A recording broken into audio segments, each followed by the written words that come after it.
Tobias Podlesí P, bezrohý víček, v pozici otce, již zmiňovaný Prima ET, homozygotně bezrohý vík, v pozici otce matky je Bovet Iglu. Tento víček Bovet Iglu byl zde odchován taky na odchovně.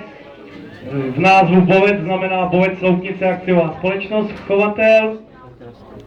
A tento víček dosáhl v testu přírůstku 1806 gramů a od narození 1606 gramů. 1606 gramů.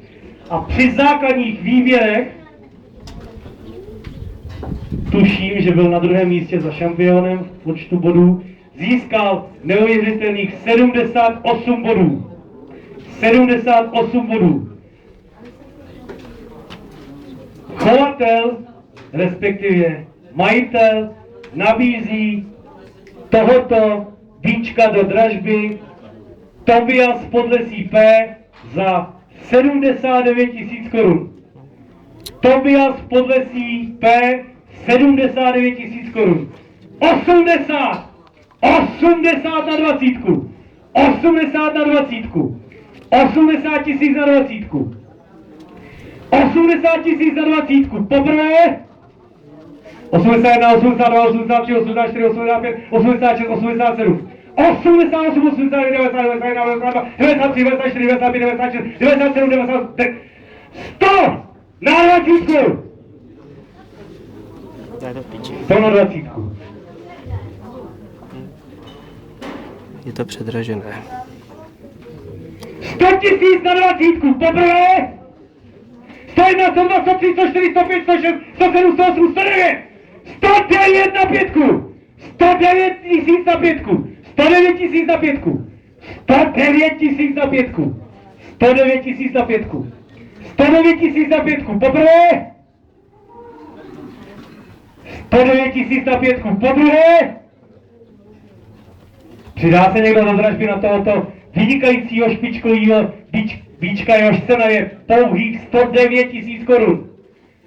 110, 111, 113, 114, 115, 116, 117. 117 na 11.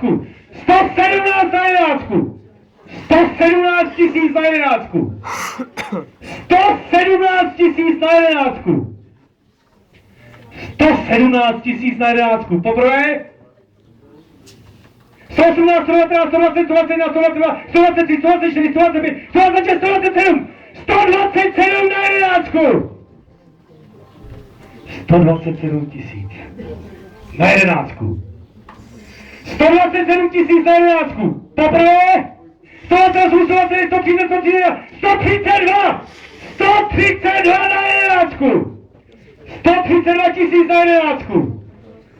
132 000 na 11. Dámy a pánové, 132 000.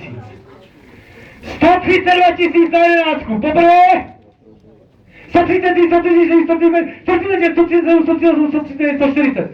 140 000. 140 000 na 11. 140 000 na 11. 140 000 na 11. 140 000 na 11. Poprvé 141, 142, 143, 144 na 5. 144 000 na 5. 144 000 na 5. To už je opravdu hodně. 144 000.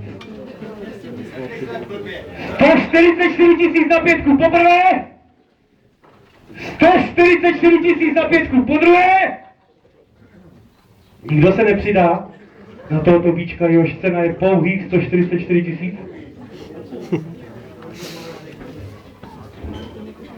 144 na 5 po třetí. Gratuluju, díky, prodá.